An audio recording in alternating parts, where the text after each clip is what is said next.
যে রিটায়ারমেন্ট মানেটা কি।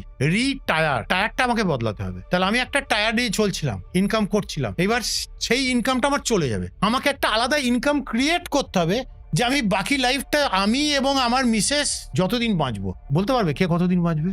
সব থেকে রিটায়ারমেন্ট প্ল্যানিং এর প্রবলেমটা কোথায় জানেন? সব থেকে লংগেস্ট প্ল্যানিং হচ্ছে রিটায়ারমেন্ট প্ল্যানিং। কারণ আজকে কেউ 25 বছর বয়সে শুরু করলো, 25 থেকে 35 বছরের প্ল্যানিং তাকে করতে হবে। হিউজ রিস্কি প্ল্যানিং, প্রচুর আনসার্টেনটি জড়িয়ে রয়েছে। ইকোনমি বারবার চেঞ্জ হবে এই পিরিয়ডটার মধ্যে।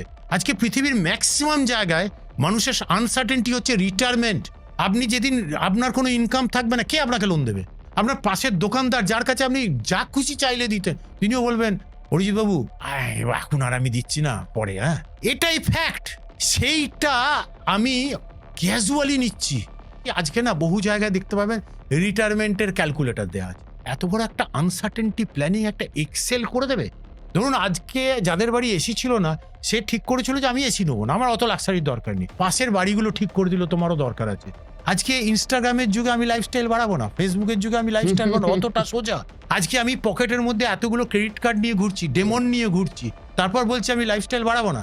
জামার প্রথম বোতামটা না ঠিক করে লাগান, তাহলে সব বোতামগুলোই কিন্তু একদম পুরো জামাটা পরা হয়ে যাবে। কিন্তু প্রথম বোতামটাই যদি গন্ডগোল হয় না, তাহলে কিন্তু আর মুশকিল, গোটাটাই খুলতে হবে। ফাইন্যান্সে অত টাইম থাকে না, লিমিটেড টাইম।